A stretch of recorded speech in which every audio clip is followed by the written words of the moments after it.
85% of Canadians now live paycheck to paycheck. This went up from 60% last year. So within a year, 25% more Canadians are living paycheck to paycheck. But then you have King Charles and then you have King Carney. They're telling us we'll reduce taxes for the 22 million Canadians who pay federal income taxes. Following through on an election promise to reduce the lowest income tax rate by 1%. The Liberals say this will save some families up to $840 a year.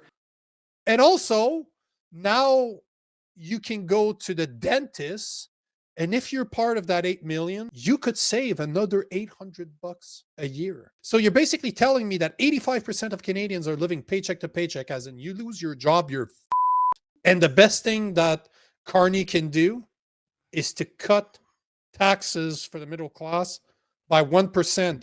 If you're two parents with two kids, which translates roughly to $80 a month, that will solve all your problems. 25% of Canadians right now are saying that they're struggling to pay daily necessities. Some new data compiled by Food Banks Canada now finds that almost 25% of Canadians are living in poverty. So you have 85% of Canadians that are living paycheck to paycheck, up 25% from last year, not 10 years ago, last year. And study shows that 25% of Canadians are struggling to afford daily necessities. And his solution is $800 cut over 1 year for two parents and two children. This is what the Liberals have voted for. This is the change they wanted after 10 years of Liberal policies.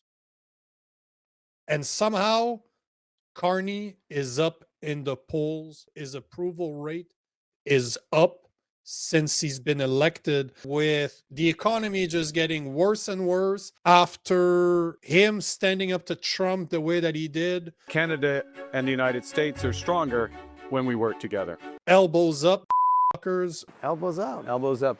The way that he's been handling the reporters. Point final. Look inside yourself, Rosemary. It's not a yes/no question. It's not a yes/no question. It was for him, no, though. Well, I'm answering the questions right now if I can. After he's shooing people when he doesn't feel like talking to them. Since Carney's become King Carney, the disapproval rate has dropped and the approval rate has gone up, reaching a 50% high compared to 27, so almost double better now. And the disapproval rate was around 58% last year and now is at 24. What the is going on with Canadians? These numbers don't really surprise me. We cover Carney enough that I think we have a good grasp of what he's doing. I think the average Canadian doesn't. I think they see him give those speeches and he comes off good in a speech. Does he?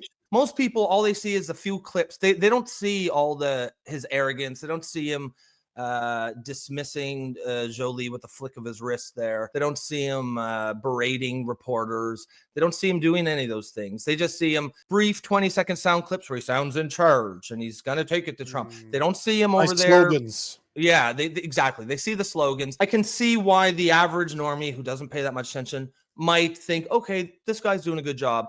But I think that's going to come crashing down as the policies hit. And the other thing, too, he's doing is he's preventing any accountability, right? He hasn't passed a budget.